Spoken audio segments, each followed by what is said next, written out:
Hey guys, we have a new special guest here. It is my twin, and we have very different music taste, and so his probably number one is Laufey. In light of Laufey releasing her new album, I'm going to give it to a listen to it. I wouldn't say I'm the biggest Laufey hater, but I'm not the biggest fan. So who knows? Maybe this will change my mind. Any thoughts to give me? Oh, I hope the last song will surprise you a lot. I hear so many things about that last song. Yeah. But let's get it started with the opening track, Clockwork.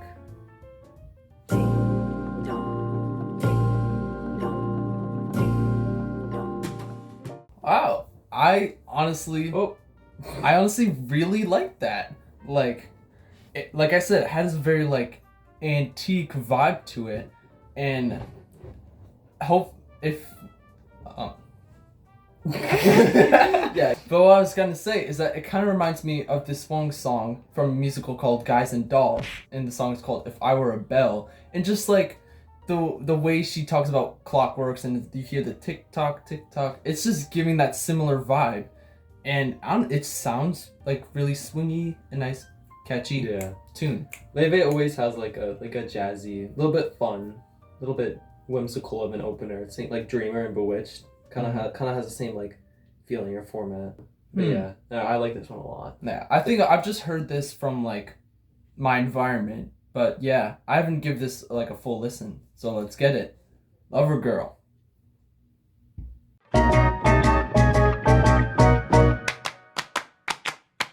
The skyscrapers causing. That was nice. Just say that you hate it already. No, it was good, you know? Like it was good. It was good. Since this cat's nothing to say, I think it's a really good song. It's mostly like this whole album is kind of like a getting over your ex album, but this is one of the tracks where it's like she was like, this is kind of like the falling in love to her boyfriend song part of the album, her now boyfriend, and it's a vibe. It's a happy song. And always happy songs, always like nice and fun. But then we're about to get into, because I already listened to this album, of course I did. And we're gonna get some gut-wrenching songs soon, so. Well, this next one's kind of gut-wrenching. It's about female beauty standards. That's really performative, my friend. It's just true, bro. So let's hit it. Snow White. Mm-hmm. Is it gonna like have like some old Disney vibes to it? No. I think this is the first time I've heard guitar on the Laufey song. You clearly have not listened to all of Laufey's discography. Guilty.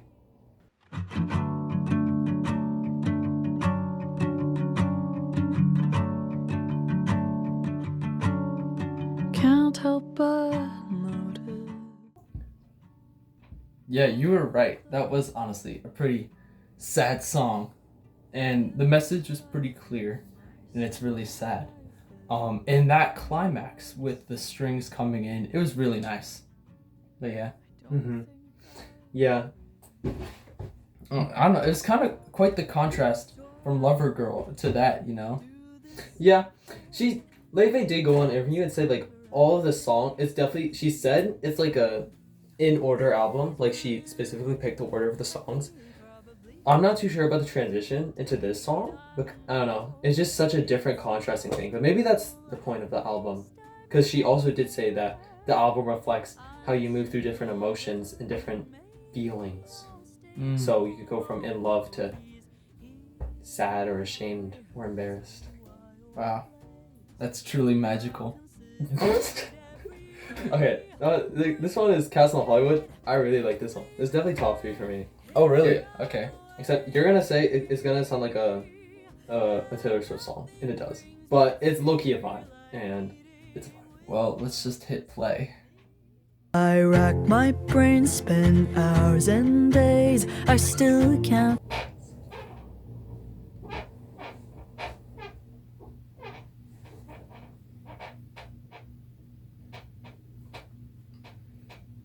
Figure it out.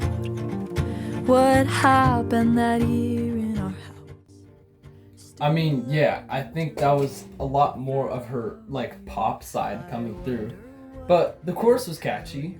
It's such a vibe. I'm gently dancing. There's also a super ironic part in that song. It's like, I forget the lyric completely, but it's like I'm happy that, because it's about her ex, but it's kind of also like about her like new boyfriend. She's like, I'm glad I left. It's like basically like, I'm glad I left you, but then like then we're gonna go into the like a future track, and it'll be like a complete opposite. So there's like the hidden layer of like regret in there, and like irony, which I thought was a funny detail. All right. Also, the sun is blinding me. yeah, keep yapping, man. Anyway, this next song is Carousel, and it's very whimsical. Whimsy. You feel like you're gonna be in the Princess movie. Oh, really? Yeah. Take me on the journey, bro. I've heard worse lyrics from certain artists. Ooh, ah. If it's a circus, hold on for all I bring. That was nice. Yeah. I like the strings in the back. They were really wonderful. Do you think it was like too whimsy, or did you like the uniqueness of the song? Because not many artists who are like Laufey. Yeah, It's so awesome. yeah, like you really that like it kind of gives like a kind of nostalgic vibe. It's just kind of like I said about the first track, Clockwork. Like it has such like an antique kind of sound, and it was just really nice. Like I didn't really talk that much because I was just focused in on it, you know. But yeah. Alright, next song. I forget what this next song was. Wait, it's Silver Lining. Okay, so this was the first single release Oh, of okay. the album back in like May or something. All right, let's hit it. Silver Lining.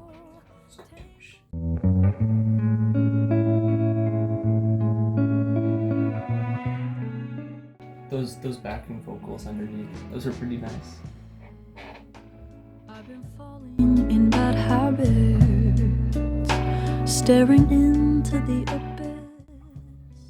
That was like, honestly, that was my favorite so far, and honestly, that was like her those vocal lines and the little embellishments in the riffs. They were really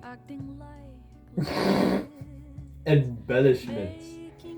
sorry. I just have like an expanded like, vocabulary. They were really cool, and it had a lot of flavor to the track, and it was just a really cool beat. So, low-key my favorite so far.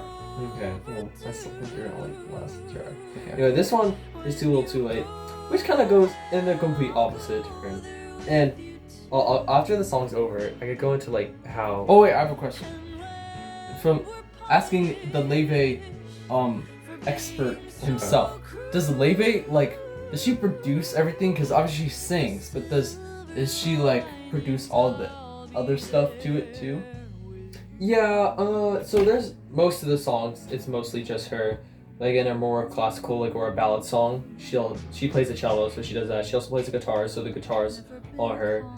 She didn't make the beat, so she has producers, but most of the stuff is her work and her idea. So Cool. I was just wondering that during this song.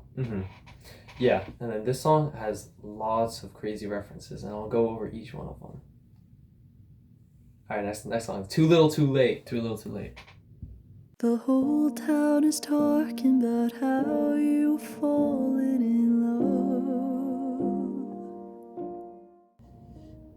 love. Dude, I need to unpack that. Oh God. Dude. Wow. So, you said it was a better ex, but I could have never predicted that it's like he's now with some other girl and they're engaged and getting married and the Laufey is all sad. Oh, it's crazy. And there's 5 references in that. References to what? Her other songs. And specifically the songs about falling in love with the ex. So like 4 of them are from, actually no, 3 of them are from Bewitched album, and 2 of them are from Everything I Know About Love. there's 2 Promise references. There's one Fragile reference. There's one Dear Soulmate reference, and the riff of the violin at the end is literally Bewitched, and it's like symbolic. She's like looking back at her like falling in love and her helplessness, and now she's helpless again, but she's left the guy and now he's with someone else. And it's a gut-wrenching song. No, but honestly, that is a cool detail though. Like adding all the little like references to songs about this one guy in this like song about him. I don't know if they're all purposeful. Maybe she just happened to say Fragile and Soulmates and like other 2 like Promise references, but like I think it's purposeful because that's pretty cool. Anyway, That was pretty cool. Next is the interlude. It's definitely a fun interlude. I'll say that. Cuckoo Ballet. Yeah. Cuckoo. Oh, okay. Yeah. So is it no singing? It's no, it's just a ballad. There's lots of flute.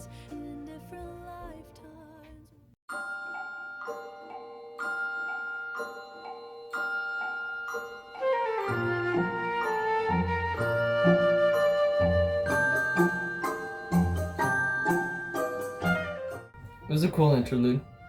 It was very magical. Yeah, I do like the references. She also does that a lot. Yeah, You and these references, pal. Yeah. She does that the same with like Nocturne Interlude and Bewitched, and it's a nice touch. And I like the flute because I play flute. Alright, next Moving song on. is Forget Me Not, which is also a really good one. She speaks Icelandic in this song. Cool. It's also a fire song. It's kind of like Nightlight. I mean, you don't even know what that song is, but it's pretty good.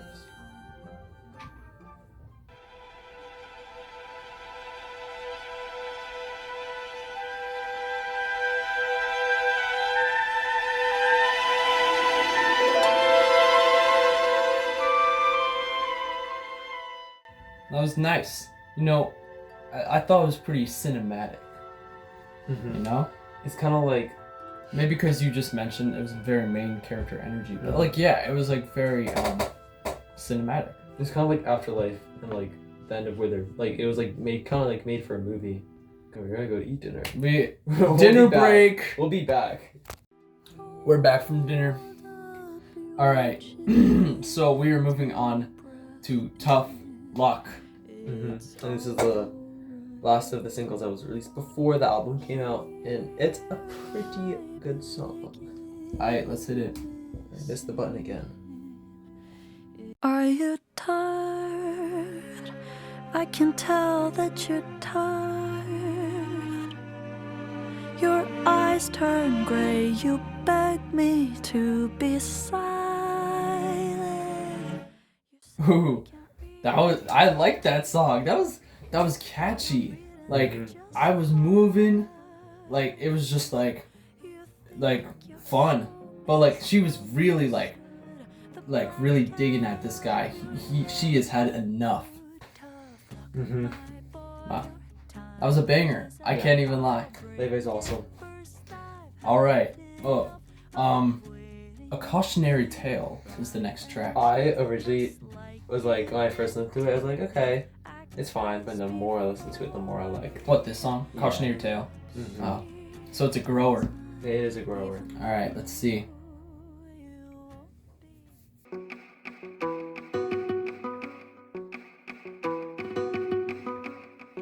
Oh heavens, hear my story.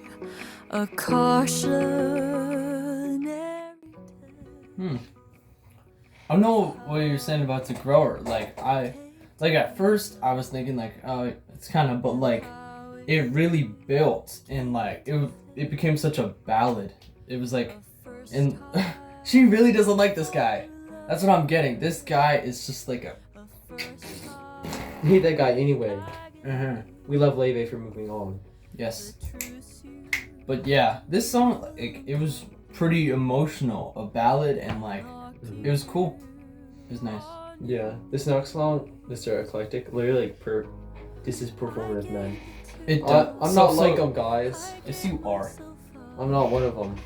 Yeah, you are. Yeah, he is. Bro, I've been a lover since day one. Yeah, sure. All right, next one.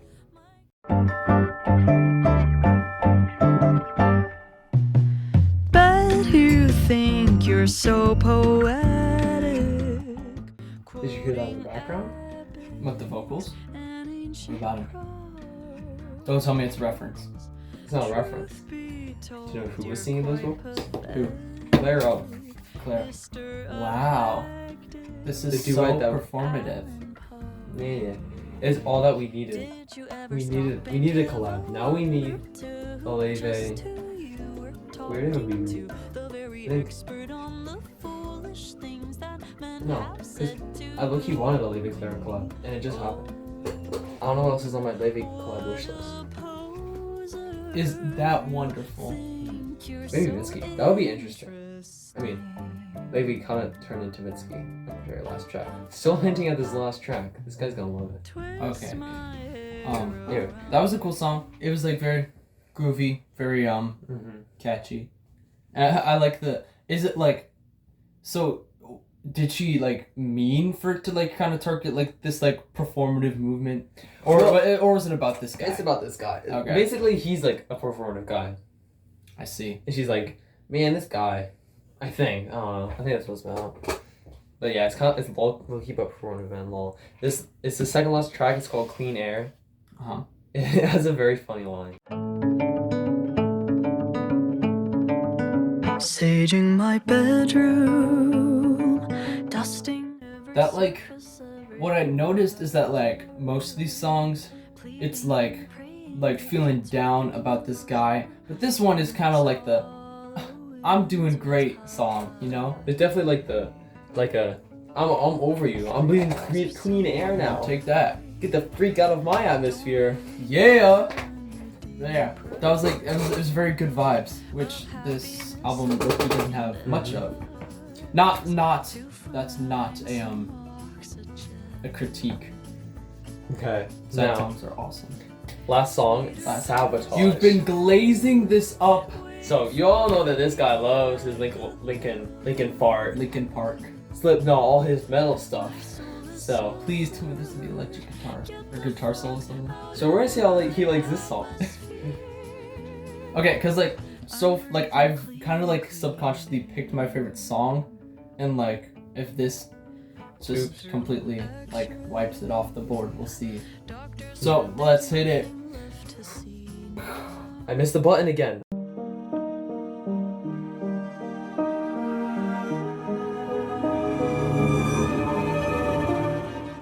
God, what a closer. Were you expecting a heavy metal song? That was not metal. That was like more shoegaze than metal. Holy Yabatron! That wasn't metal. That was like that wasn't electric guitar. It Wait, was, you're yapping me. it like I heard like Laufey like singing like there's like voices that are like very like spooky and like riveting strings, but like there was the Did you not hear that grungy guitar underneath it? yeah, that's why I said it's more shoegaze or grunge, not metal. Yeah, keep yapping, man. Anyway, did you like it? Yeah, that was really cool. But I honestly don't think it's my favorite. Really? Honestly, like that was really cool. That was a really fun listen. That's on the podium. But yeah, like I'll put this in. But like, wow, like that was entertaining listen. Mm-hmm. I thought you were gonna like that one because, like, the holy drop. I was like, no, I don't. Well, I did. It was pretty cool. Mm-hmm. But yeah, well, I guess while we're on the topic of favorite songs, I'm gonna give mine, and it was tough. I'm just looking at the track list, but it's actually gonna be Too Little Too Late. That's my favorite. It was also a pretty good song too. That's my favorite. If I had to give like second, it'd be Sabotage or Silver Lining. But like, yeah, honestly, I think Too Little Too Late was the best. I was not expecting that. I thought you were gonna like the last track a lot more. Yeah, it was cool, but I don't know. I just like Too Little Too Late was like way more of like a punch in the gut. I think definitely on the mood, like it definitely, like for me, it could bounce in between like Sabotage or like Lover Girl or Tough Luck or Castle in Hollywood or all of them. They're Or all all of them. they're all really good songs. But now for my least favorite track. God, this was honestly I don't have a least see. favorite. I thought I went into this thinking that there was gonna be like a couple of duds, but there honestly wasn't. They were all pretty consistent. But I think I'm gonna have to go with. Oh God, I don't know. I'm gonna go with "Forget Me Not." Honestly, that one kind of just like. Oh, okay. I feel like at least most of the tracks had like a cool little nuance that made them unique, but I feel like "Forget She Me Not." literally speaks Icelandic, I don't know. and it's literally such an aura song. Wait, is that the one Believe with it. that I said that was cinematic? Yeah. Cut. So then it's probably gonna be Mr. Eclectic. Eclectic. You heard me. Yeah. That You that tried, song. bro. You That song. Cause I don't know. Cause we got a lot of songs about this guy, and this one kind of just was the weakest one. I wasn't expecting the album to be a big X album. I was not expecting it. But I personally love all the tracks on the album. But if you had to, If I had to pick a favorite, no, at least favorite, or both. or at least, well, I just said my favorite could like bounce between like Sabotage, Lover Girl, Tough Luck, and Castle in Hollywood. Those are like the big four that I really like. Least favorite, maybe Clean Air, or also Mr. Eclectic. But those two are also good tracks. Yeah. So I have a rating for the album in my head, despite like he knows that I would really hate on Laufey, He's the biggest hater. but thinking if like I just going into this with like my ears open and like an honest open mind, I like enjoyed it more than I probably would have if I was more judgmental. So like I'm gonna give it like 7.3 out of 10. It's a high rate. It's high. Well, what would you think? What would you rate it? Out of your expertise. Alright, I need to give it a little bit more listening time to see if it beats Bewitched. Let it Right now, I still think Bewitched is better. Bewitched is like a 10 out of 10 album. So this is definitely a 9 out of 10 album. Well, I don't know the decimal places. That's where I'm at right now. I need to give it. I just said Give it 3. more time. I just give it decimals to sound. The album is definitely a grower on me. I'm like every time I listen to it, I enjoy it more and more. Some albums are like that. But yeah, thanks for watching. If you kind of like this format where like it's like us with different music tastes, maybe we'll do something else where he gets to listen to my awesome taste. Yeah. Or you could listen to Bewitched or Beatopia. Yeah. Comment your opinions, your favorite tracks, your least favorite, if you completely disagree with us or completely agree. And comment down any other albums you want us to listen to or any other ideas. Totally down. And thank you for watching. Thank you. See ya.